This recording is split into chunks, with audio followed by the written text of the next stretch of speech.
Calipari is finalizing a 5-year deal to become the Arkansas Razorbacks' next head coach, covering college sports like no one else. The biggest guests in sports. We now welcome in Hall of Famer Jim Calhoun. Such a pride I had, I came to connect. The legend, Tim Tebow, joins us. We'll run it back. I like it. The legend, Herschel Walker.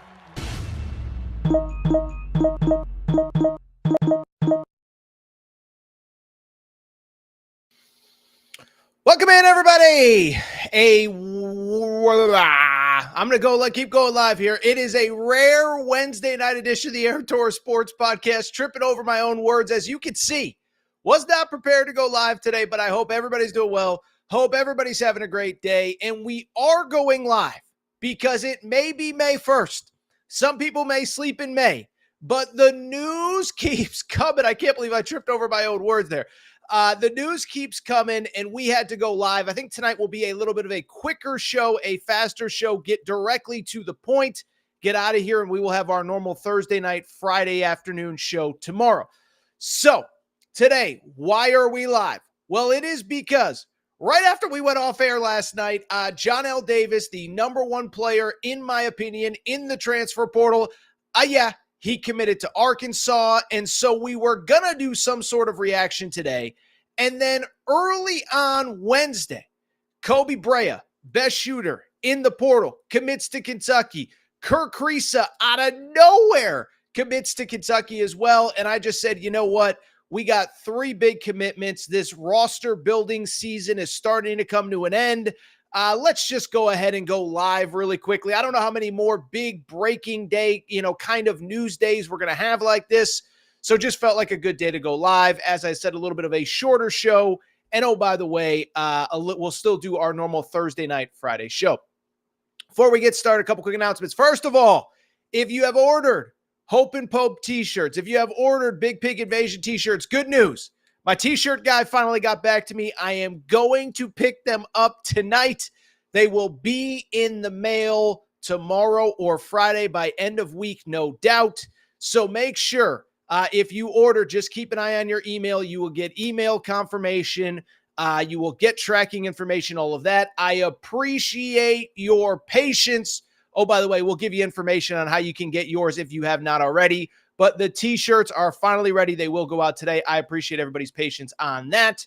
And then, oh, by the way, the only other announcement we really have at this exact moment, if you're not subscribed to the show, please make sure to do so. YouTube, we are closing in. We're inching towards 40,000 subscribers, which I cannot thank you all enough for.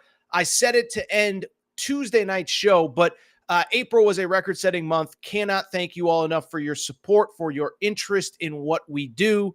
We're going to keep going strong. We're going to keep going live. We're going to keep reacting to all the big news in college basketball over the next couple months. And obviously, as we get into June and July, transition to football. But my, oh my, oh my, cannot thank you all enough for your support. As I said, we are closing in on 40,000 subscribers. With that said, there is no more time to waste. It's a Wednesday evening. You got things to do. I got things to do. We weren't planning on going live, but let's go ahead and get to the topic of the day. So the topic of the day, listen, Tuesday night show, we hit on so many different things, right? We hit on UConn going, trying to go back to back to back like Tom Amansky's AAU national championship team.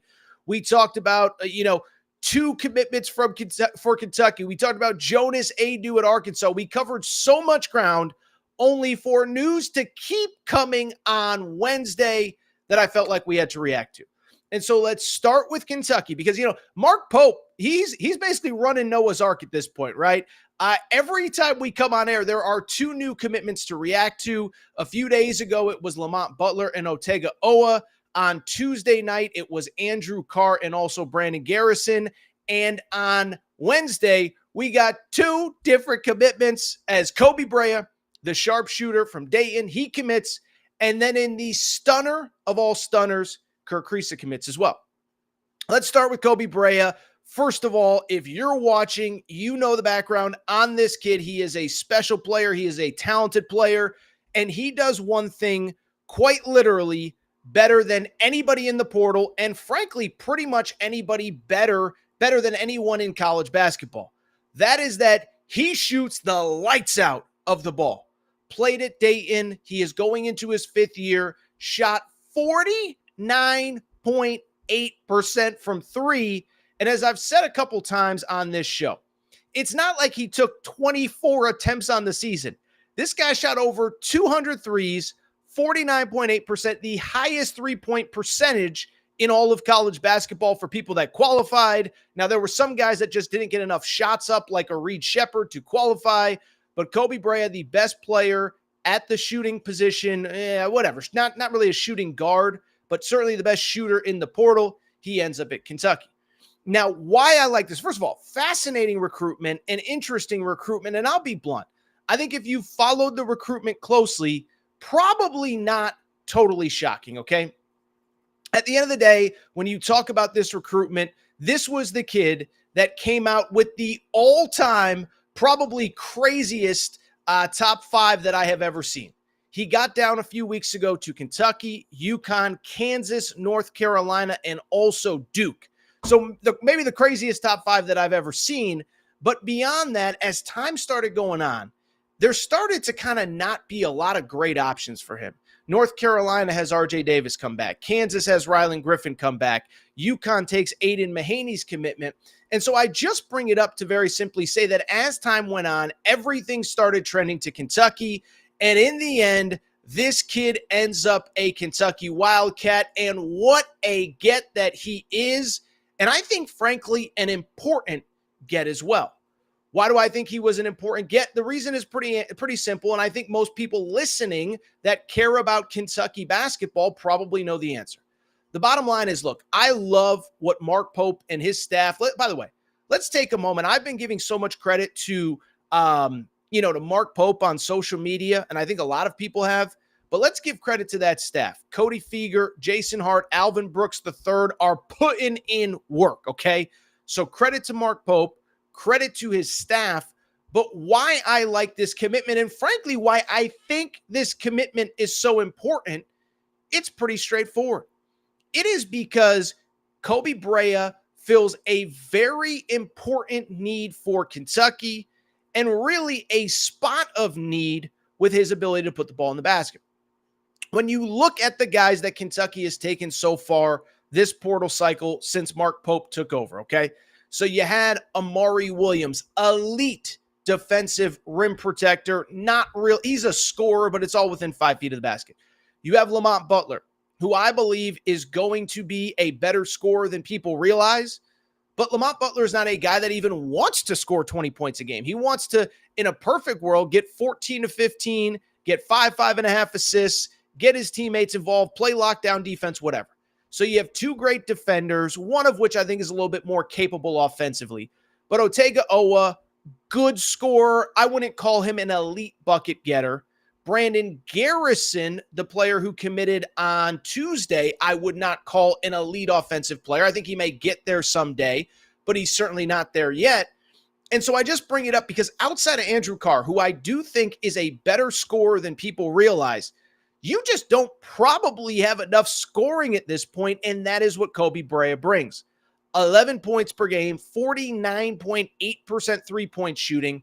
But in this system, he is going to get buckets, and he is going to score consistently.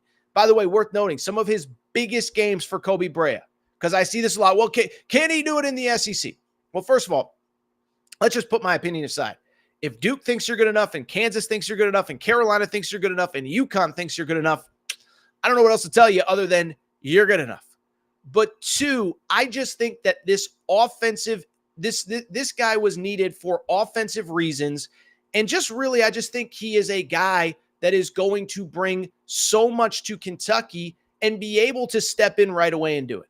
As I said, 5th-year guy, some of his best games were against Dayton's best competition this past season, a guy that on the season had 15 points in the NCAA tournament against Nevada, 14 points in the NCAA tournament second-round game against Arizona, had several other big games against the best competition. Worth noting, down the stretch, had 21 at St. Louis, 18 against VCU, so really played his best basketball late. Koby Brea comes in, and I think he is a day one starter. You are going to need scoring pop. Listen, it's great. Basketball is a two-end of the court sport. Nobody knows that better than Kentucky fans. But as good as Lamont Butler is, as good as Amari Williams is, you need scoring pop. You need it right away. You need it from a guy that hit 50% of his threes. And so I expect Koby Brea to be an instant impact guy. Going to talk about what he means in the bigger picture and this team in the bigger picture. But before we get to it, we got to get to the other big piece of news from Wednesday morning that I guess it was Wednesday afternoon in Kentucky that I don't think anyone saw coming. And that was the commitment of Kerr Kriisa, okay? So, we all follow this portal stuff and we all know, whatever, that Jonas Adu is leaning towards Arkansas. Johnell Davis is leaning towards Arkansas.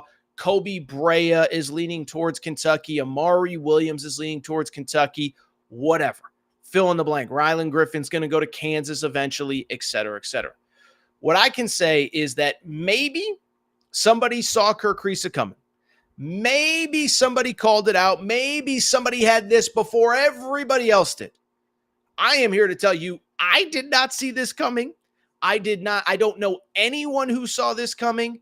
And you just talk about a surprise commitment, a little similar to Brandon Garrison, although I think this one is even a little bit more extreme. But credit Kentucky for getting this one done, at least as I can tell, under the cloak of darkness. Nobody saw it coming. So what are you going to get from Kerr Kriisa? Because to me, this is the interesting conversation. Well, I think it's interesting because you already have a point guard in Lamont Butler on your roster, okay? And I know what a lot of people are going to say. Lamont Butler's not a point guard. He's better off the ball. He's a defensive player. He can't score. All I can tell you is what I know is he was recruited to be the starting point guard of the University of Kentucky, okay? And so when I look at Kerr Kriisa, this was a guy, fascinating story, by the way, began his career at Arizona, was actually recruited by Sean Miller. His first year, there was some weird NCAA stuff. This was back in the day when the NCAA used to have like a very little bit of power. But there was some weird NCAA stuff with Kerr Kriisa's freshman year. Sophomore year was really a breakout year under Tommy Lloyd. That first year, they win the Pac-12. They get the number 1 seed in the NCAA tournament. They end up losing to Houston in the Sweet 16. But he was a really good player. Now, his junior year at Arizona, he struggled, ends up transferring this past year, and probably had maybe his best season, but it wasn't for a very good team. 11 points, 5 assists, 42% three-point shooting. Now, why this is interesting is for a few different reasons. The first one, nobody saw it coming, as I said. 2, you already have a kid who's committed to play point guard, and I still believe Lamont Butler's the guy. Again, you don't have Lamont Butler end up in the portal on Wednesday night and commit on Friday midday after the entire staff flies across country if they have not prioritized you. And so I guess when I look at Kerr Kriisa, one of two things is what I see here. One, I do think it's insurance. Lamont Butler is testing the NBA draft waters. So who's to say, there's a possibility. I don't think it's high, but I guess there's a possibility that he never comes to Kentucky. But 2, I think you're bringing in Kerr Kriisa as a backup. And to me, I actually think that might be his best role. And I'm curious if that is how it was sold to him as a backup by the Kentucky coaching staff. This is a guy, listen, Kerr Kriisa, very good college basketball player, but he's not an NBA player. And so I wonder if the coaching staff said, hey, first of all, we're going to take care of you financially. That's 1. But 2, your future in the pros is probably overseas, maybe as a 6th man. Come here and learn how to play a role and play a very important role. Now, I would add, if he's coming off the bench, I actually think that's the best version of him because he's not a great defender. I know the three-point shot looked good this year, but he hasn't been a consistent three-point shooter all career. And so really what I think this probably says is you get him in a 12 to 15-minute role, I think he can be very good for you. He can go up and down, can get buckets, can get others involved. He's a very good passer, a very emotional player. That's the other thing, Kentucky fans, if you have not watched him, he'll chirp. He'll get in people's faces. Now, I think it was maybe Drew Franklin, one of the KSR guys, put out the tweet of when he was kind of jawing with Luka Doncic in one of those European tournaments, one of the not you. I guess it would have been maybe even like Olympic qualifying or something. But when you're going up to Luka Doncic and you're getting in his face, you fear no one. And I think that's probably the best version of him. Like I said, 12 to 15 minutes, probably put up a lot of assists, run the offense, get buckets. You don't really have to be a defensive stopper. And I think that works for Kentucky as long as that's the role. I think if you're playing him 37 minutes, that becomes a problem. I think I don't think that's the best version of him. I don't think that's the best version of Kentucky. And so I will be interested to see how all the pieces come together. Lastly, on Kentucky, by the way, make sure to drop your questions into the chat. We will get to them later. But with Kriisa, I could be wrong. But I think outside of Jackson Robinson, the kid who could transfer from BYU and follow Mark Pope, I would think at this point, probably relatively done, in my opinion, I would think, with big names in the portal, right? You now have 9 players. You now have 9 players on this Kentucky roster, okay? You have, obviously, Travis Perry's a freshman. I think he'll be limited a little bit this year. Colin Chandler, the first player to commit coming off of a Mormon mission. I think it's fair to say that probably realistically, this guy's going to need time to figure things out. So I don't think he's going to play 27 minutes a game. But even without those 2 guys, you now have 7 guys that are coming and expect to play big minutes. You have, in my opinion, I think a starting 5 that looks something like this. I think you probably have Lamont Butler at the 1. I do think you probably play Otega Owa and Koby Brea in the backcourt with them. Both versatile, both can attack the rim, both can hit threes at a very high level. Andrew Kerr at the 4 and Amari Williams at the 5. I think that's a very good combination of bookend defensive players. Amari Williams in the paint, Lamont Butler on the perimeter, and some nice scoring with Andrew Kerr, Koby Brea, etc. Where it gets especially interesting is that now you have your primary defensive or your primary backup big in Brandon Garrison, former McDonald's All-American. That's not bad. As I've said a couple times, he just finished his freshman year. He's a project. Give him another year or 2. This is a guy that could serve as a backup next year for Amari Williams and then be a key contributor in 2025, 2026. Also, I think Kriisa is probably your primary backup guard. Again, 15, 18, 20 minutes, get buckets, get out on the fast break, hit open trailers, whatever. And I think you all of a sudden have a very, very, very interesting team.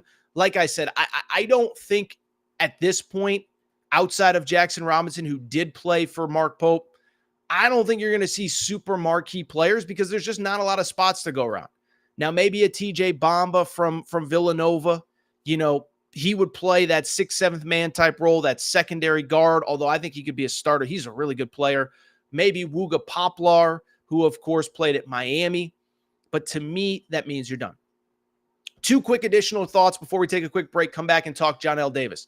The first one, a couple things stand out.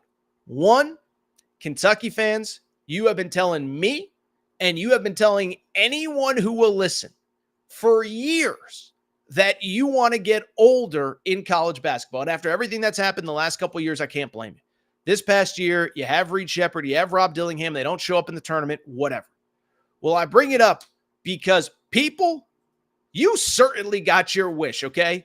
Let's look at this Kentucky roster really quick before we take a break here. Lamont Butler, 5th-year senior. Amari Williams, 5th-year senior. Andrew Kerr, 5th-year senior. Koby Brea, 5th-year senior. Kriisa, 5th-year senior. Colin Chandler, by the way, a 21-year-old freshman who will be obviously 3 years removed from high school when he gets back from his mission trip this spring. So Kentucky fans, you wanted to get old.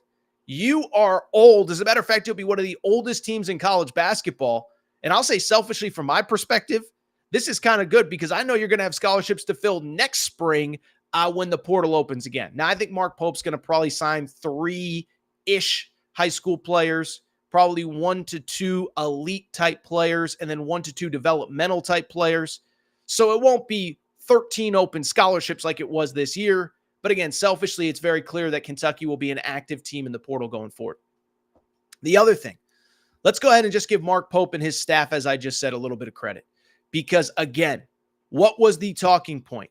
What was the sentiment around this guy and this hire when it happened? I still remember.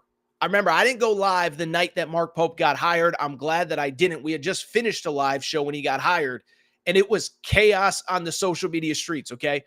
But I bring it up because one of the big complaints, and credit Kentucky fans, everybody calm down. After about 12 hours, you watch some BYU film, you get to learn a little bit about it.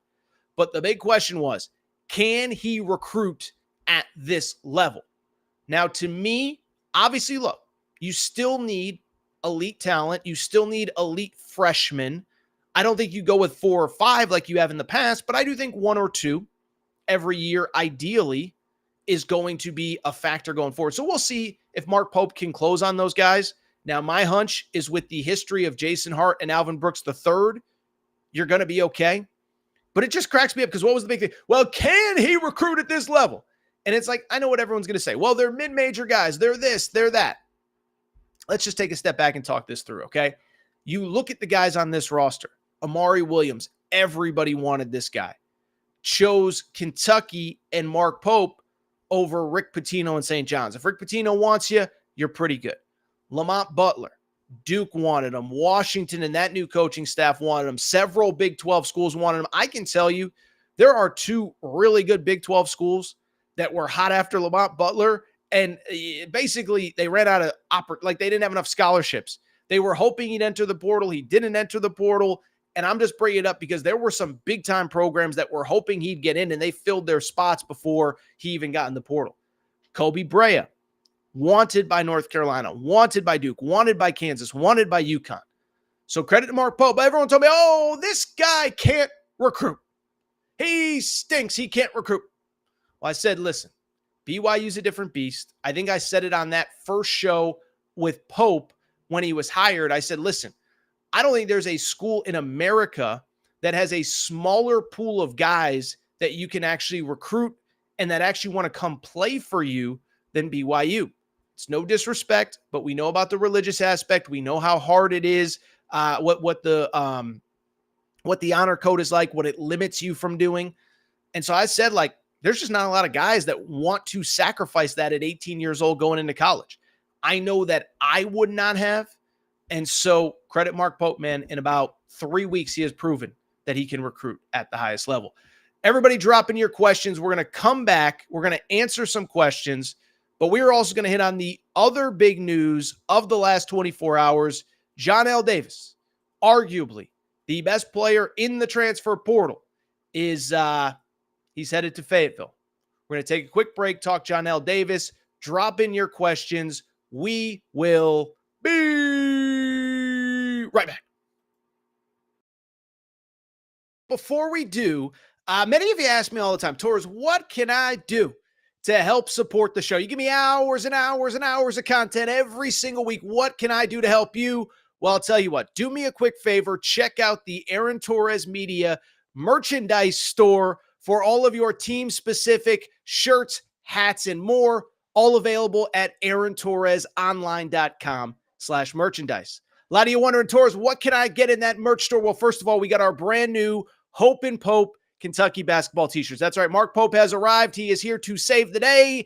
Get your Hope and Pope t-shirts there. Also, Arkansas fans, the Big Pig Invasion is here. You can get your tees there. Basketball school Alabama shirts. Mora Hurley 2024 UConn shirts for your tailgates at Rentschler Field, your games at the XL Center or Gamble. And oh, by the way, your Mike effing Woodson gear for Indiana. If you love football, we got you covered too. We got more Dion shirts and hats than we even know what to do with. The freeze warning has hit the plains. Auburn fans, grab your freeze warning tees now. And of course, our new era, new rules shirt applies to Nebraska football and its incredible fan base. We have more coming for the fall, plenty in stock right now. So make sure to check out the Aaron Torres Media merch store at aarontorresonline.com/merchandise.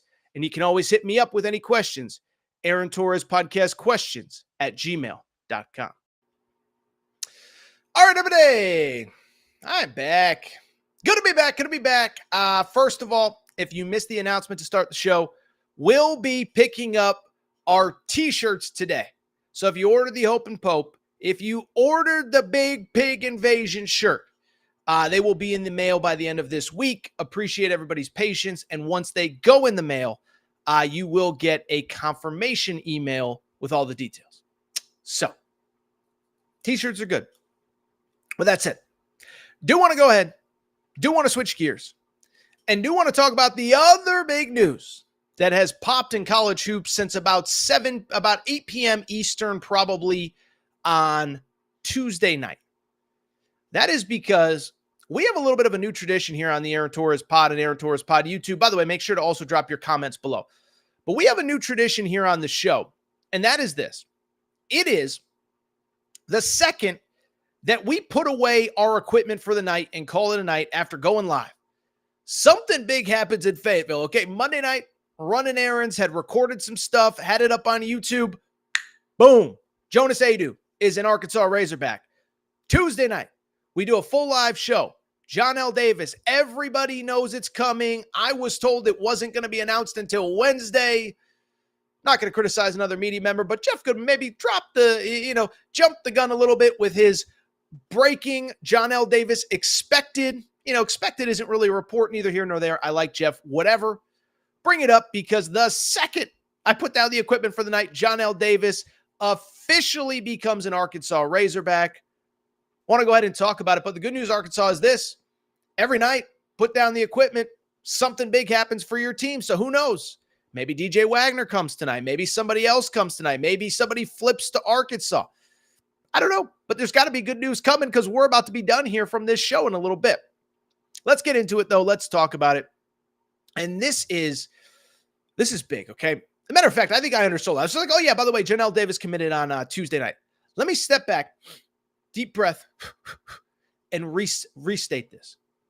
On Tuesday night, Arkansas got a commitment from the best player in the transfer portal as Johnell Davis, 6'4" guard, Florida Atlantic University, commits to the Arkansas Razorbacks. So I undersold it before, but I don't want to undersell it now. So let's talk about Johnell Davis, and most importantly, let's talk about what it means for the Hogs. So with Johnell Davis, first of all, I said this. I think he is as good of a player as anybody who has entered the transfer portal this offseason. You can debate me. We can argue. If you want to say it's A.J. Storr, I think I had A.J. Storr ranked ahead of him for a time. Coleman Hawkins is now in. But, I mean, he is in the short conversation. And the funny thing about the portal, the number of guys who are actual difference makers, I think is few and far between. I think there's, 5 to 7 this year. I think Kadari Richmond is one, uncommitted as we record right now. I think that, Coleman Hawkins would be, A.J. Storr is, but most of these guys are role players, fill in spots, whatever. Johnell Davis is a difference maker in every way, shape, or form. So this year averaged 18 points per game, 6 boards, shot 41% from 3. Obviously was a player who helped Florida Atlantic to a Final Four berth 2 seasons ago. But I think what stands out is I think there are games where there are guys that put up big stats in bad leagues, and you sit there and say, okay, well, how good are they really? Johnell Davis was as good as any guard in college basketball this year, and I think really good in the biggest games of the season.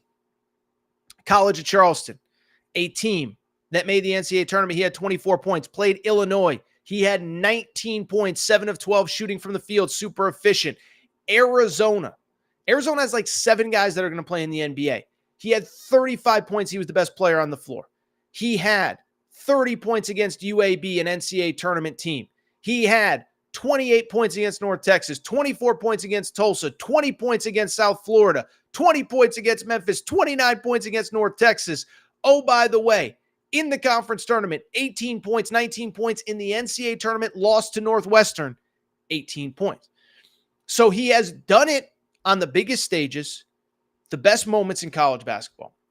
But 2, on top of that, and this is where I think it's important, is that on top of it, is that he is a guy that I just think fits in with everything you want to do. He is a guy that can play on the ball. He is a guy that can play off the ball. He is a guy that gets others involved. He is a guy that is obviously a great teammate. There's just so much to like about this kid. And if you're an Arkansas Razorbacks fan, you just have to be excited. And I think, in my opinion, you should be excited for a couple different reasons. First off, he brings a veteran toughness to this locker room, okay? And Arkansas fans, you don't need me to tell you, because every time John Calipari does something good, what is the knock on Calipari? Oh, well, I mean, it doesn't matter because he's going to blow it in. And what was the knock even coming in? Oh, he's just going to bring all his freshmen and they're going to stink. And it's like, well, that's not what's happening at all.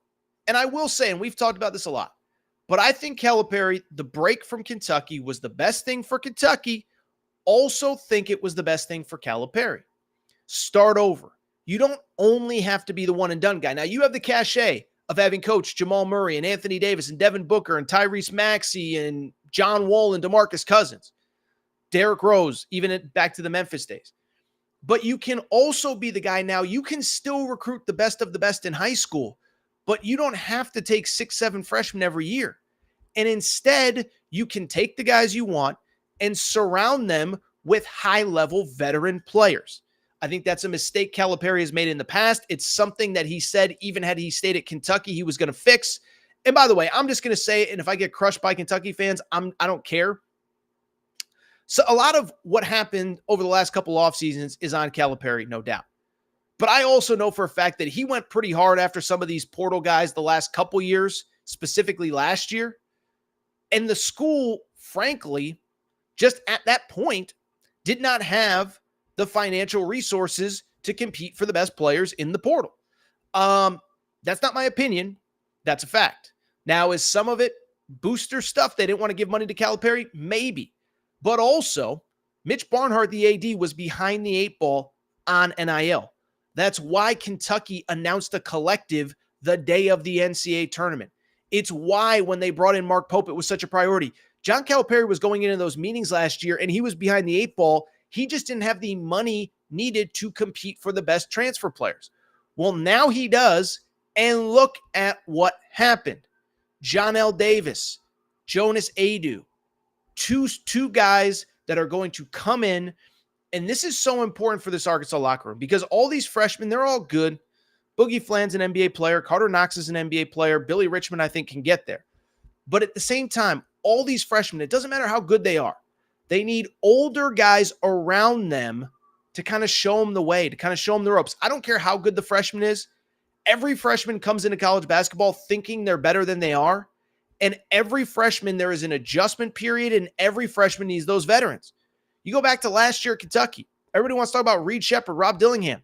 Kentucky's best player from day one to the final game of the season, quite literally, was Antonio Reeves. Antonio Reeves was basically the only one that came to play in the NCAA tournament, him and Trey Mitchell. And so I just bring it up because you need these veterans in that locker room. You need a Johnell Davis. You need a Jonas Adu. And on top of that, it's not just that you need veterans. You need veterans that can look those freshmen in the eye and know that they are every bit as good. It's one thing to have an older dude that's the ninth guy on the bench. Younger players aren't going to listen to him. They're going to be like, we're better than you. We don't need to listen to you. But a Johnell Davis who is as good as anybody in that locker room, who has as much talent as anybody in that locker room, they will listen to him. They will respect him. That's why it's important. But why I also think it's important is he can play with so many different types of players. He can be your lead guard if you need him to be. I think it's best if he plays off the ball. Does that mean that Boogie Fland handles the ball sometimes? Maybe. Does it mean that you bring in another guard like DJ Wagner, let him run the offense, play Johnell Davis off the ball, but then you also, when DJ Wagner needs a rest or gets in foul trouble, you put Johnell Davis on the ball. To me, that's what makes him so valuable. He's really good. He's also a veteran, and he is, more importantly, a guy that you can pretty much play with anybody. And so as I look at this situation, two things stand out. One, let's go ahead and give John Calipari some credit, because everybody said he's not going to adjust to the portal. What is all the knocks on him? Oh, he doesn't win in March. It's like, okay, well, he was great in the regular season. Needs to be better in March. John Calipari himself would tell you that. But what was it? Oh, he's not even going to try to recruit these upperclassmen. Well, in 2 days, in a 13-hour period, he just got two of the best upperclassmen transfer portal players available. Gets Jonas Aidoo, gets Johnell Martin. And so, Johnell Davis. I always get Elijah Martin and Johnell Davis confused. I don't know why I always trip up those names. Johnell Davis gets Johnell Davis and Jonas Aidoo. 2, and this is the important part to me as well, is that 1, let's credit Calipari, respect how he went out and has been aggressive in the portal. And 2, I would say the framework of this roster is in really good shape.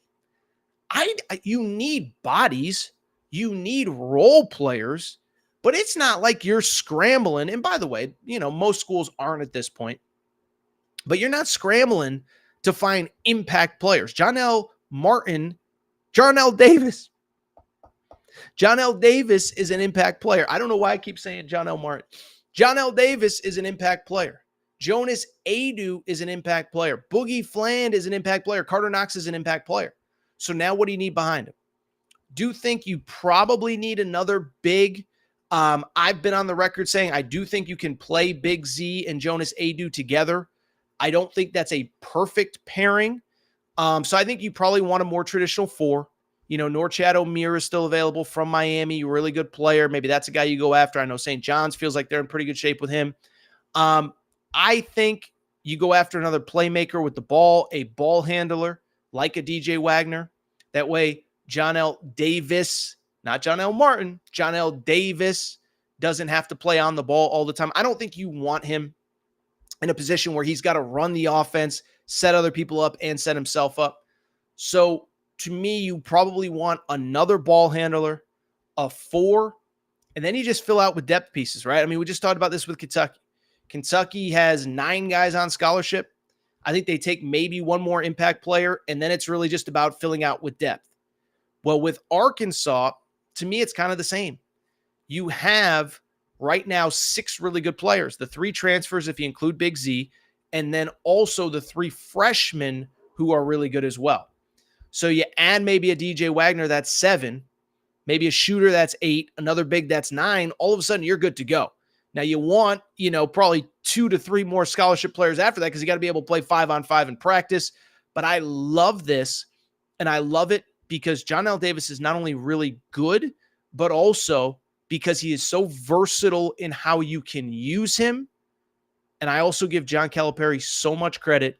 We all heard he couldn't recruit the high-level transfers. Calipari proven everybody wrong. All right, let's see what kind of questions that we have. Producer Matt, let's pop up any questions that we have. We'll make today's show a little bit of a shorter show, even though we're like 38 minutes in today. Any questions? Let's get to some questions. Catching up on my water. For the producer, do you know if Arkansas is recruiting a true point guard from the transfer portal? That's from Richie. I think they should be. I know Johnell Davis, not Johnell Martin, who's a made-up person in my head. I know Johnell Davis can handle the ball. I don't think that is the best position for him. What I'm also curious about from the Arkansas perspective is what the offense is going to look like. Calipari's offensive guy, John Welsh, is not coming with him to Arkansas. By the way, it's worth noting we did get news officially.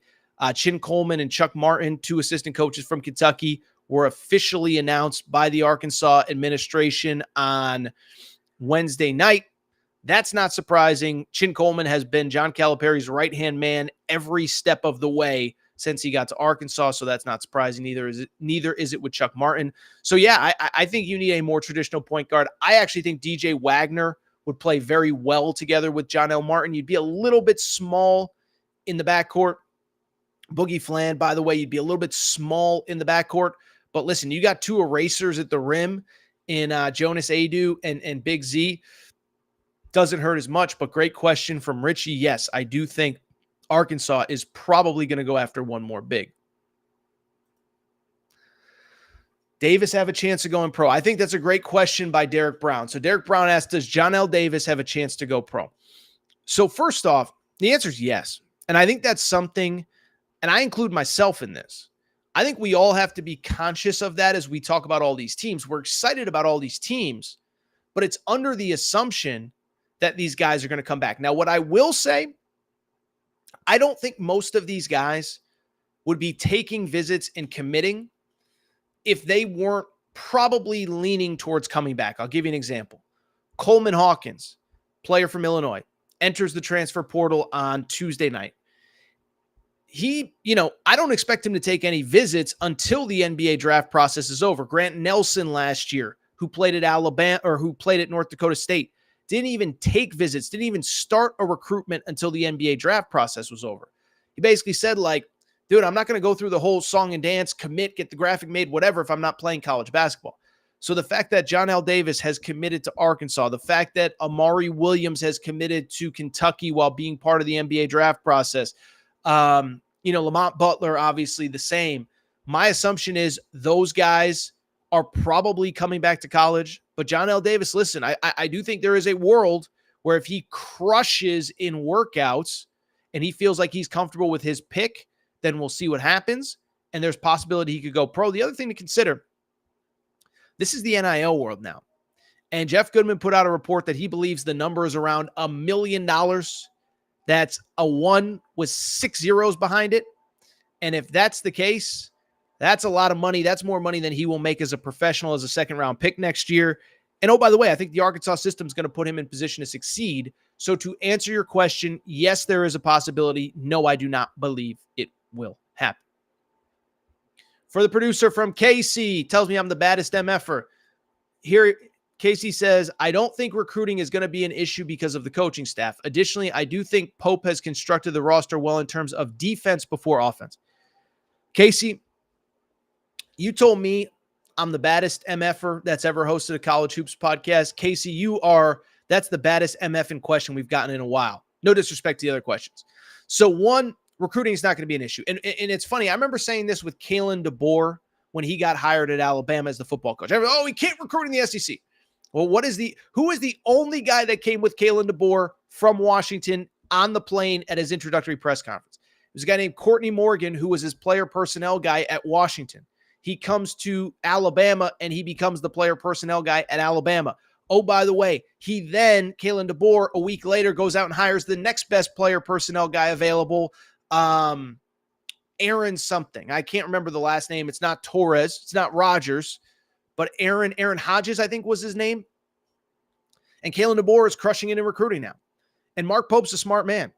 He's at Kentucky. By the way, listen, I've criticized Mitch Barnhart a lot. I'm pretty sure these are conversations that happened in the meeting. How are you going to approach recruiting? Who are you going to go get? And how are you going to get the players that we need to win at the highest level? Mitch Barnhart has a lot on the line here too. So I've never really worried about Pope as a recruiter. And then when he hired Jason Hart, I talked about it. I love the Jason Hart hire. Didn't even talk about Alvin Brooks III, who I love as well. And then as far as the second part of Casey's question, he said, I do think Mark Pope has constructed the roster well in terms of defense before offense. So I love this part of the question. Let me explain why. I know this sounds crazy, but in this era of college basketball and basketball, high school basketball, NBA basketball, whatever, you can find a 6'7" dude that shoots 36% from three. Now, you can't find somebody like Koby Brea that shoots 49%, but you can find somebody who shoots 36, 37%. Those guys are out there. What you can't find is a 7-footer who is going to completely control the paint and alter shots at the rim the way that Amari Williams is. You can't find a defensive guard probably anywhere as good as Lamont Butler, but you know how good you have to be defensively to win Conference Player of the Year as a defensive player of the year as a point guard? You know how good you have to be to do that as a guard? Because when we think defense, we think the big guys down low. We think the big wings on the perimeter. We don't think about a 6'3" guard. So I credit Mark Pope because he said, I can find shooting. I can find scoring. We'll figure that out. What I can't find is a paint rim protector and a lockdown guy on the perimeter. And those were two of basically his first few commitments. And you saw how important that was. Two great questions from Casey. Wildcat Will asked about Jackson Robinson. Jackson Robinson was the leading scorer for Mark Pope at BYU this year. By the way, if you're just joining the show, This will be, we're taking questions now. Drop your questions in. And it's obviously be available on podcast and obviously for replay here momentarily. By the way, if you're not subscribed, we're closing in on 40,000 subscribers, so please make sure to do so. And to the question about Jackson Robinson, listen, this is the part that I think we need to really take a deep breath on, because somebody just asked me about players that are still in the NBA draft, a Lamont Butler, a Johnell Davis. I bring it up because I think that's the best example yet. Jackson Robinson, maybe I'm missing something, and maybe the NIL money at Kentucky gets too good, but I think it feels to me like he is going to at least sort of go through the NBA draft process, okay? Because listen, Mark Pope left a month ago at this point, basically. He left, 3.5 weeks ago was Mark Pope's introductory press conference. Jackson Robinson could have hit the portal at any point, could have transferred, didn't officially hit the portal until this week. So, in my opinion, it feels like he wants to seriously consider the NBA draft process. But what's also worth noting, just finished his senior year.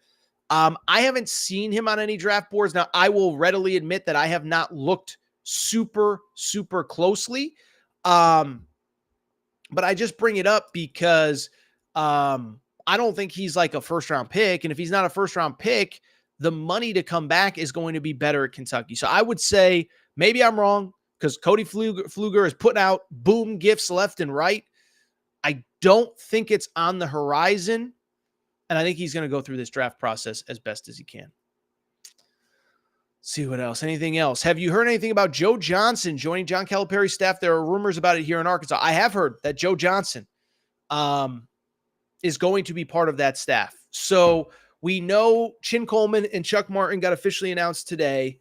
Feel like there was somebody else maybe. I know Ronnie Brewer is staying on unless something has changed. Kenny Payne is obviously going to be an assistant. So Kenny Payne, Chin Coleman, and who was the last guy? Chuck Martin. My guess, I think Ronnie Brewer is going to stay on in a non-traditional non-recruiting role, at least for now. And I've heard Joe Johnson is going to be there in some sort of player development role. I think what's interesting, remember, Joe Johnson was at the introductory press conference. He has no tie to Cal. He didn't play for Cal. He didn't play for Cal in the NBA when Cal was an NBA head coach. So the fact that he was at that introductory press conference leads me to believe that he will probably be on that staff. And talk about a boon for John Calipari. I know when Eric Musselman was at Arkansas, he used to sell the NBA pipeline. Well, think about that group that you were going to have in that building on any given day. Kenny Payne played in the NBA, was coaching in the NBA as recently as 3 years ago with the New York Knicks. Ronnie Brewer played in the NBA forever. Arkansas kid, gets what the NBA is about. And then, of course, Joe Johnson, if he were to get a coaching role, one, I think he'd be great. But two, you talk about the ultimate guy that got the most out of his career. Dude could still get buckets today. So, yes, I have heard that Joe Johnson will be on the Arkansas staff. A lot of great questions today. The Cal isn't Cal. Oh, this is great. Sam, thank you. This is great. Kentucky fans, I respect Kentucky fans.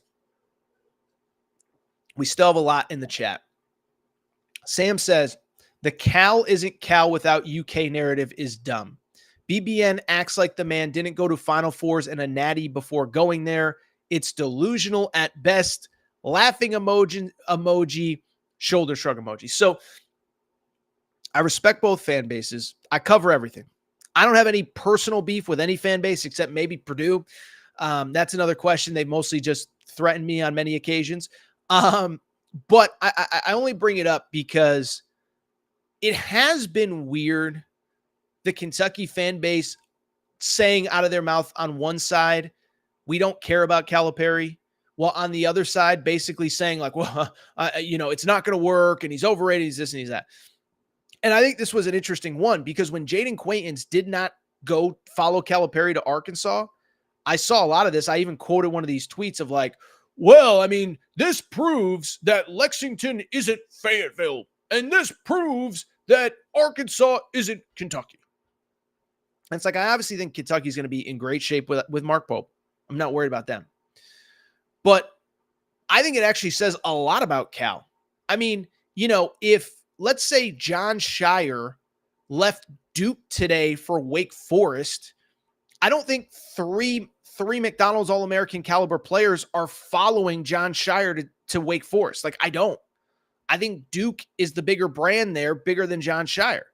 Kentucky is a bigger brand than John Calipari, but it is clear that John Calipari, whether you like him or not, whether he disappointed you if you're a Kentucky fan or not, those players believe in him and what he's about.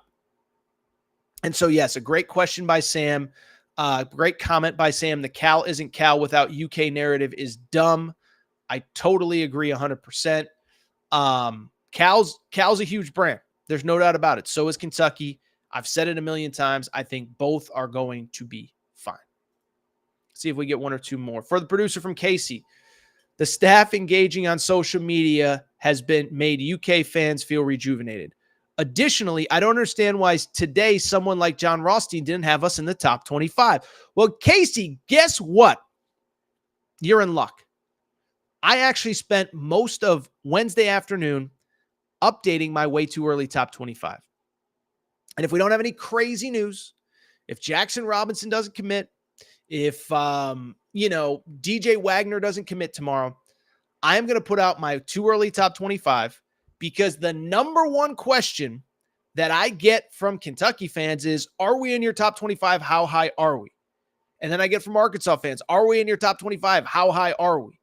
So I solely bring it up to say, this will lead the show on Thursday. I saw John's top 25. Well, he does a top 50, I think, top 40, whatever. I respect the hell out of John. So I'm not here to criticize him, but I think he had Kentucky at like 39 or something. If you have Kentucky at 39, what you're basically saying is you're not going to start them in the top 25, which I find absurd, and that's okay. Everyone can disagree. I've had a lot of wrong opinions that John has been right on. I'm guessing I've probably had some opinions that I've been right on that he's been wrong on, whatever. But Kentucky is maybe going to add 1 to 2 more key pieces. So you're telling me they're not going to start in the top 25 because I already have them in the top 25 as is. I already have them in the top 15 as is. Spoiler alert. I didn't really get that. To the first part, and I think this is important. Casey says the staff engaging on social media has made UK fans feel rejuvenated. Now, I will say, part of the reason the previous staff didn't engage was you guys kind of bullied John Calipari a little bit, okay? But what I will say, what has been awesome to watch, because I just criticized Kentucky fans with how they're talking about Calipari at Arkansas. Let me credit Kentucky fans. There is nothing better than seeing all of Big Blue Nation march, row in the same direction, right? Like the PJ Fleck row the boat. Everybody's rowing in the same direction at Kentucky. In the last couple of years, it's been crazy because something good would happen and, whatever. Boogie Flan would commit to Kentucky. Carter Knox would commit to Kentucky. You'd beat Tennessee at Tennessee. And you know what would happen every time I tweeted something positive? It'd be half a Big Blue Nation saying, I believe in Cal and this is great and da-da-da-da. And half would say, nope, it's going to be a disaster. It stinks. It's all going to fall apart at some point. And by the way, a lot of those people were right. It's just been so cool to see everybody rowing in the same direction from Big Blue Nation. So great questions and comments from Casey. And yes, I will have a top 25 out on Thursday morning. And barring something shocking, we will be talking about it on Friday's show. Thursday night show. We'll record on Thursday night. Rowing without oars. Okay, here you go. For producer Stephen Treadway. By the way, I'm going to get a little more water. Talking a lot here. Forgive me. For producer, with word coming from Jones that we are done adding for a bit, what is our ceiling with this team tournament-wise? So I assume that's Matt Jones has said that we're done. Like I said, I think outside of a Jackson Robinson, I think you're probably done. You have a top 7 with Kerr Kriisa now, and the other guy that committed today, Koby Brea. So what is the ceiling? I mean, listen, I think it's a Final Four. I'm not saying you'll be one of the 3 or 4 favorites to make the Final Four next year with this current roster. But one, I think you're going to monitor. I think you're going to see who's available. And, does a Coleman Hawkins become available? Does Jackson Robinson return to college? Does Kadari Richmond end up at I don't think you'd even recruit Kadari Richmond. I could be wrong there. But to answer your question, I think the ceiling's high because you have guys who have done it. And I think that matters, right? What did I say a minute ago when it came to Kentucky? Go back to the NCAA tournament game this year. Who were your two best players? Antonio Reeves, fifth-year senior. Trey Mitchell, fifth-year senior. He might have been a sixth-year senior, but whatever. Your two oldest guys. Well, think about this roster you have. Lamont Butler played in a Final Four, played in two Sweet 16s, played in a Sweet 16 this year. By the way, go back and watch the San Diego State UAB game in round one. They don't win it if Lamont Butler doesn't take over. Koby Brea played in an NCAA tournament, played in a round of 32 this year. Kerr Kriisa has played in multiple NCAA tournaments, played in a Sweet 16 a few years ago. So you have all these guys that have that experience. So I think you get to a Final Four. Now, I don't think you're a team like a UConn this year that's going to overwhelm everybody with size and physicality and athleticism. But, I mean, I also don't think there's that many teams that you're going to be at a size physicality disadvantage. I think the big thing for Kentucky, I do think you probably need a little bit more shooting in that system. Mark Pope plays a lot of guys. Get your 8th, 9th, 10th guy. Get guys that are going to come in, the Richie Saunders types, like the BYU kid that is going to go back to BYU, that are going to be comfortable playing 8-9 minutes, taking 2 or 3 threes, and hopefully getting a few buckets. But I haven't seen Matt say that. I assume you're talking about Matt Jones. But yeah, that's my takeaway as well. People were like, "Oh, I mean, well, what's next?" It's like, I don't think there's that much left, to be perfectly honest. You have 7 veteran players that are all coming to play next year, including like 5 or 6 fifth-year seniors. Then you have Colin Chandler, who I think is an 8th, 9th guy as he gets his legs back after his mission trip. And you have a freshman in Travis Perry as well. See if we get 1 or 2 more. Whew. Another live show. How about this? Who is left for Cal to go after? Who is on Cal's radar? I think DJ Wagner. I really do. I could be wrong. I don't know if they're going after him. Listen, I can't imagine a world where Kenny Payne, who played with DJ Wagner's grandfather at Louisville, and where John Calipari, with all his ties to the Wagner family, hired Milt Wagner, DJ's grandfather, at Memphis. Obviously, DeJuan Wagner played for him at Memphis. I don't see the scenario where he isn't an Arkansas Razorback. I just don't. I think the family's comfortable with Kenny Payne and Coach Cal. I think there's a fit there. I still think DJ Wagner ends up as an Arkansas Razorback. Other than that, I do think you need some depth in the front court. It's great you have 2 7-footers, but other than that, you got a couple probably wingish type guys. And by the way, I would say this. There's more guys available than you think still in the portal. Now, they're not all impact guys. But if you're Arkansas, you don't need a million impact guys. There's enough non-impact guys where it's like, get a 3-point shooter, get a whatever. I keep going back to this example, so forgive me. But UConn 2 off seasons ago, Joey Calcaterra, who ended up being a key 8th, 9th guy off the bench, not the 8th guy off the bench, but the 8th, 9th guy in the rotation, 4th, 5th guy off the bench. They didn't get a commitment from him until July of a few seasons ago. And so there end up being more guys than you think, just as an example. This isn't going to happen, but like a Trevon Brazile hit the portal today.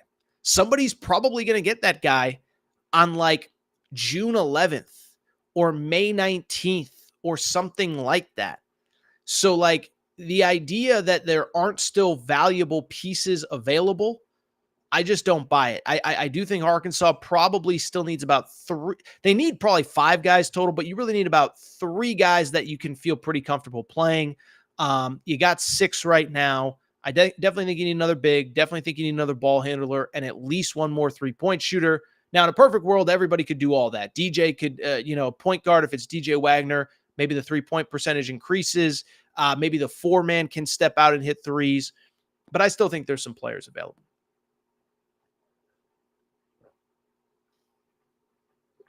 Wow. Right on cue.